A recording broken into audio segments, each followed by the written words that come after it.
Personne ne peut pas accéder au monde de la révélation, ne peut pas accéder au monde des mystères. Regardez, quand vous lisez le livre d'Ézéchiel, la Bible déclare que la main de l'Éternel fut sur Ézéchiel. Et quand la main est descendue sur lui, le Seigneur l'a transporté. La main d'abord, qui veut dire quoi? Qu'il a une intimité avec Dieu. Avant que la main du Seigneur ne descende sur quelqu'un, la personne a une intimité avec Dieu et l'intimité a été validée au fil des années. Une intimité constante, c'est-à-dire que vous avez une vie de prière, une vie de jeûne, une vie de consécration constante. Et après un temps, le Seigneur valide d'abord cette spiritualité qui est constante et affermie. Et lorsque le Seigneur valide cela, la main du Seigneur descend sur vous. C'est à quel niveau? À l'étape de l'intimité. Maintenant, après que la main est descendue, la main vous conduit maintenant où? Dans le monde invisible. Et dans ce monde invisible, l'étape est quoi? L'initiation. Le Saint-Esprit vous amène. Regardez, quand vous vérifiez les loges, vous vérifiez les sectes, vous vérifiez les mondes occultistes, vous vérifiez la sorcellerie, la porte d'entrée, c'est quoi? C'est l'initiation. C'est l'initiation.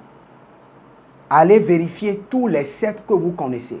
Allez vérifier, par exemple, au Cameroun, allez vérifier les Bétis, allez vérifier plusieurs groupes d'ethnies au Bénin, et au Cameroun, et en Zambie.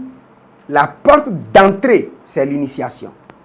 Et avant d'être initié, c'est parce que vous avez déjà une intimité avec la religion, une intimité avec le secte. Et c'est la même chose dans le règne de l'esprit. Vous avez d'abord une intimité avec le Saint-Esprit et le Saint-Esprit vous initie dans le monde des mystères prophétiques et vous donne le pouvoir de la connaissance prophétique. Si quelqu'un peut faire cette prière, cela me fera beaucoup plaisir. Saint-Esprit, initie-moi à ton intimité et à tes mystères prophétiques. Saint-Esprit de Dieu, initie-moi à ton intimité et à tes mystères prophétiques. Et je vous dis clairement, s'il n'y a pas d'intimité avec le Saint-Esprit, il n'y a pas d'initiation prophétique et il n'y aura jamais de manifestation prophétique. Ceux qui veulent la manifestation prophétique et s'inscrivent à l'école prophétique et n'ont pas d'intimité avec le Saint-Esprit ne seront jamais initiés et n'auront jamais de manifestation prophétique. Les yeux sont les lampes du corps.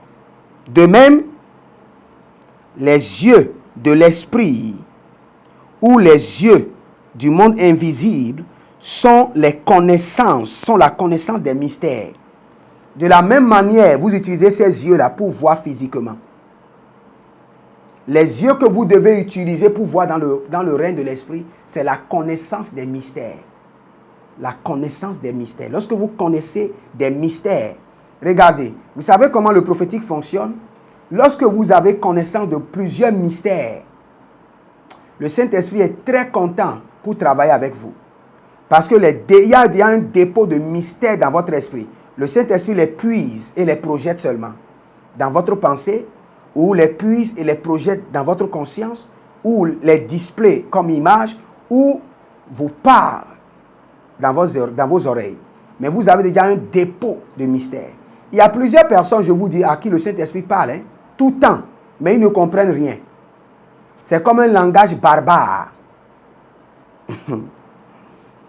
Le Saint-Esprit, à partir d'aujourd'hui, le Saint-Esprit ne vous parlera plus dans un langage barbare au nom de Jésus-Christ de Nazareth. Il y a un problème avec une sœur. Vous êtes prophétesse, mais la plupart des temps, vous voyez chaque fois qu'on vous a confié des œufs et vous avez cassé les œufs. Par mégarde, vous cassez toujours les œufs sans le savoir. Vous savez ce que ça veut dire? Le Seigneur est en train de faire un dépôt en vous pour être au point dans le règne prophétique. Mais l'ennemi détruit chaque fois ce dépôt. L'ennemi détruit chaque fois ce dépôt. C'est pourquoi vous êtes en train de casser ses œufs.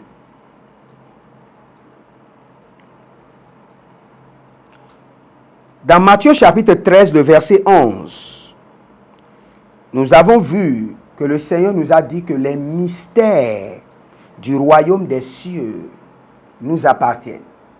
Il nous est réservé. C'est que nous avons un dépôt.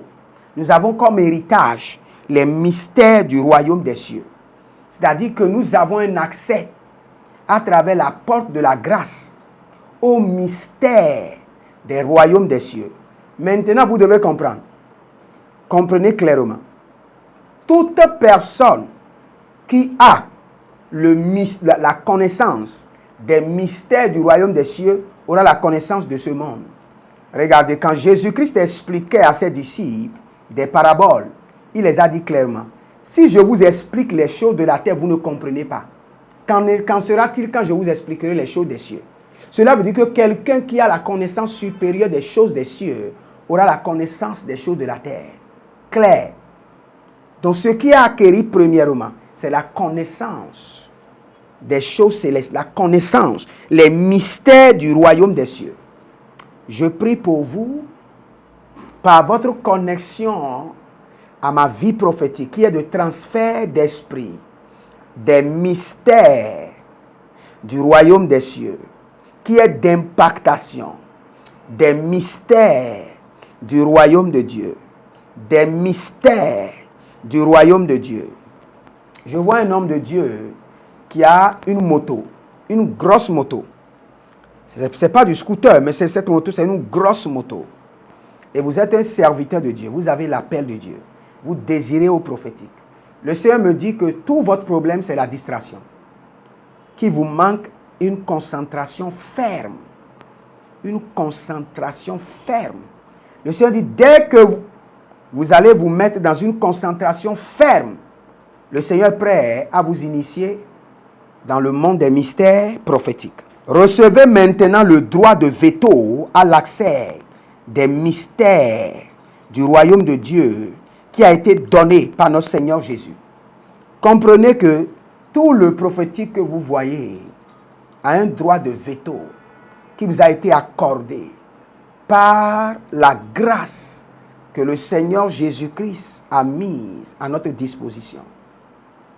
Et vous pouvez réclamer ce droit de veto. Vous pouvez réclamer sincèrement, avec insistance, sans relâche.